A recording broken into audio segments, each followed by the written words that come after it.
Eu sou o Robson, você está no canal Lock Hardware e hoje eu trago para vocês uma notícia inédita. A AMD acaba de anunciar mais processadores. Com mais de 20 anos no mercado internacional, a Deepcool é líder em tecnologia e inovação na área de refrigeração para seu computador. Confira mais no link na descrição desse vídeo. Bom, se a sua reclamação era falta de concorrência, pode mudar aí o seu discurso, afinal a AMD que passou vários anos aí sem apresentar nada de interessante no mercado, agora não para mais de lançar produtos no mercado. A AMD anunciou mais produtos da linha Ryzen. Sim, nós tivemos o anúncio de vários processadores, alguns bem interessantes, outros meio mancos, outros talvez interessantes. Vamos começar primeiro pela parte de baixo da pirâmide, primeiro pelo Athlon. Sim, finalmente a AMD vai ter um salvador da pátria, o matador de Pentiums. Não é a primeira vez que a gente ouve essa história, na verdade você deve se lembrar do Athlon 940, quando chegou aquela conversa de que seria o matador de Pentium e vários vídeos pipocando pela internet. Pois é. Como vocês devem se lembrar, não foi bem assim a história, né? O Athlon 920 não era exatamente um Pentium Killer, talvez ele pudesse ser lá fora, talvez ele fosse competitivo em preço, mas nada mais era do que mais um bulldozer, né? Disfarçado como um processador aí da linha Ryzen, né? Na verdade ele utilizava a mesma arquitetura que nós víamos nos FX, então nós ainda tínhamos a arquitetura Vishera, ainda tínhamos a Pile Driver, ainda tínhamos como você queira chamar ou qual for a arquitetura em que estivesse baseada, ele ainda tinha características de FX, não tinha nada a ver com os processadores Ryzen, não compartilhava a arquitetura Zen. Agora a AMD finalmente lança um processador baratinho de entrada baseado na arquitetura Zen. Então nós teremos aí um Athlon que será um Pentium Killer, certo? Ainda tem muito que provar, na verdade. Ele vem com 2 cores e 4 threads. Então um processador aí que vai ser bem competitivo, afinal a AMD sempre lança processadores desbloqueados, certo? Ela sempre lança, mas dessa vez resolveu não lançar, né? Então o Athlon não é desbloqueado para overclock. Então o Athlon será o Athlon 220GE, o primeiro que será lançado. Então ele traz um TDP bem baixo ali, como vocês podem ver, mas também traz um clock meio baixo, 3.2 GHz, não é exatamente um clock muito alto. Certamente será um processador bem frio, bem econômico, mas não será tão atraente quanto os processadores que a AMD apresenta de entrada, que sempre tiveram o seu diferencial no overclock. Afinal, ele não traz nem o Turbo Boost.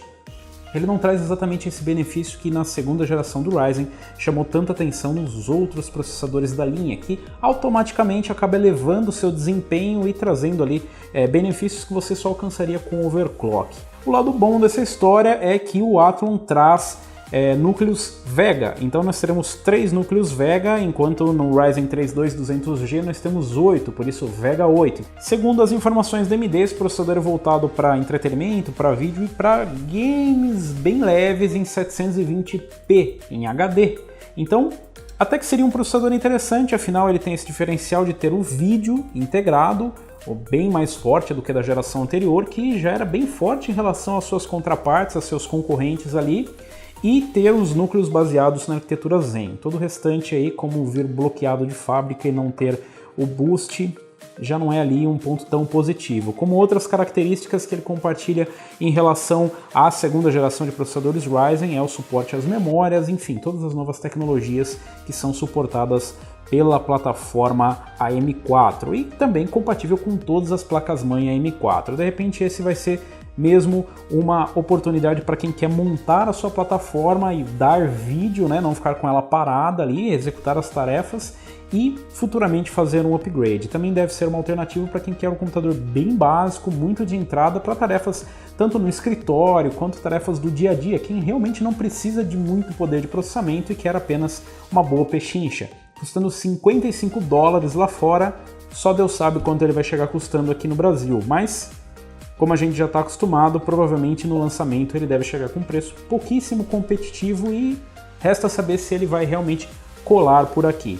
Diferente do antigo Athlon, pelo menos esse processador tem a vantagem de ter o vídeo integrado e um bom vídeo integrado. É possível que nós recebamos aqui alguma unidade para fazer os testes, mas como eu disse, não crie grandes expectativas. É um processador para 720 HD e apenas para jogos mais leves, como MOBA, como jogos como CS, Free to Play, alguns jogos que realmente não são muito exigentes, mas quem sabe é uma alternativa para quem está bem apertado, dependendo de quanto custar aqui no Brasil. Subindo um pouco ali na tabela, a AMD também apresentou os sucessores do Ryzen 3300X e do Ryzen 5500X, dois bons processadores da geração anterior que não tiveram revisões aí na segunda geração de processadores Ryzen até agora. Esses seriam os lançamentos mancos, mas por que mancos? Eles são processadores até interessantes. Tem ali o mesmo clock base da primeira geração, mas eles apresentam um boost para até 4 GHz e todas as vantagens da segunda geração. Afinal, eles são processadores 12 nanômetros, não são aquele refinamento que nós tivemos com 14 nanômetros, são processadores de 12 nanômetros com Zen+, então temos ali as mesmas características que nós temos nos processadores Ryzen 2000, como 2600, 2600X, 2700 e 2700X. E ainda temos uma vantagem bem interessante em relação à primeira geração.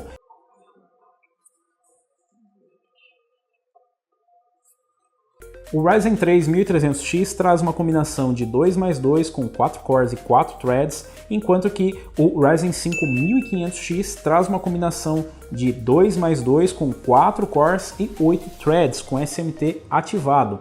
Na segunda geração nós teremos uma combinação de 4+0, ou seja, serão todos os núcleos em apenas um complexo, em um CCX, que era justamente a grande discussão que existia na geração anterior. Será que esses processadores, se eles tivessem um CCX apenas, se diminuísse a latência do Infinity Fabric, né, de um CCX para o outro, se isso não traria um desempenho superior em games? Até vários testes tentaram desativar o SMT, desativar o CCX para chegar numa combinação de 4+0, mas isso não era possível, todos os processadores funcionavam através do Infinity Fabric.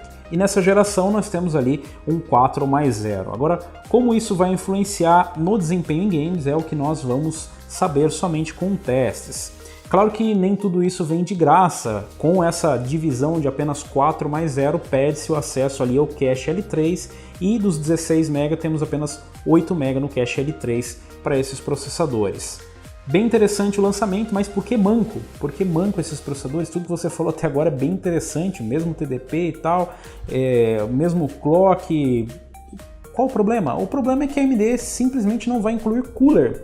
Sim, a AMD não anunciou nenhum cooler para esses processadores, não tem um cooler box. Enquanto na primeira geração nós tínhamos ali o cooler Wraith Stealth para o 1300X e o Wraith Spire para o 1500X, na segunda geração nós não teremos cooler box. E por que a AMD faria uma coisa dessas? Bom, basicamente porque a AMD quer oferecer esse produto para incorporadores, para aquelas marcas que já montam seus computadores e vendem, e normalmente já possuem contratos ou mesmo soluções de refrigeração que não necessitem do cooler box da AMD. Isso se torna uma oferta interessante para aquelas empresas que precisam apenas do produto, sem embalagem, aqueles que já vêm naquelas trays, né, aquelas embalagens que só tem o processador. Isso barateia bastante para quem compra em quantidade e também tira um peso das costas da AMD. Claro que provavelmente esses produtos vão acabar na mão de consumidores também, mas inicialmente parece que essa não é a proposta da AMD, o que é uma pena, porque nós realmente gostaríamos de ver como seria o desempenho disso. De repente num preço mais acessível do que um 2200G ou um 2400G, sem a desvantagem ali das lanes, né? Apesar de ter um impacto muito pequeno no desempenho, sem ter ali a característica de apenas 8 lanes PCI, com um clock base e um clock boost bem interessantes e talvez com um preço mais baixo, já que não é necessário incluir ali os núcleos Vega. Os outros lançamentos são interessantes e ao mesmo tempo nem tão interessantes porque eles são voltados à linha corporativa. Sim, a AMD lançou a sua segunda geração de processadores Ryzen Pro e, como você deve imaginar, Pro não quer dizer que ele é para jogadores pro player, na verdade é para aplicações profissionais. Então ele traz ali características de criptografia, características que são voltadas para o mercado corporativo, né? Então eles precisam de uma integração maior, eles precisam de processadores que possuam características específicas. Isso demora um pouco mais para incorporar ali no processador do que no lançamento para a linha doméstica, né, para o nosso mercado. Então eles costumam sempre sair um pouco mais tarde. Como você deve lembrar, na primeira geração nós tivemos ali a linha Ryzen Pro e agora nós temos a segunda geração desses processadores, que basicamente nas especificações são iguais aos processadores que a gente tem na linha comum, como nós estamos acostumados a consumir, desde o Ryzen 3, 2200G, 2400G, passando pelo 2600, 2600X, 2700X, 2700, enfim, as mesmas características, porém com alguns detalhes importantes, né, algumas implementações que são importantes para o mercado corporativo. Então isso realmente não impacta muito no nosso mercado, mas impacta bastante para a AMD, afinal, para eles é um mercado tão importante ou que tem um espaço tão grande para se crescer quanto o espaço para o mercado doméstico. Então ali eles têm basicamente o mesmo espaço para crescer e entram para competir diretamente com a linha Intel vPro. E por último, mas não menos importante, tivemos o anúncio aí dos processadores da linha E, que são processadores ecológicos, econômicos, ou não sei o que significa o E no fim.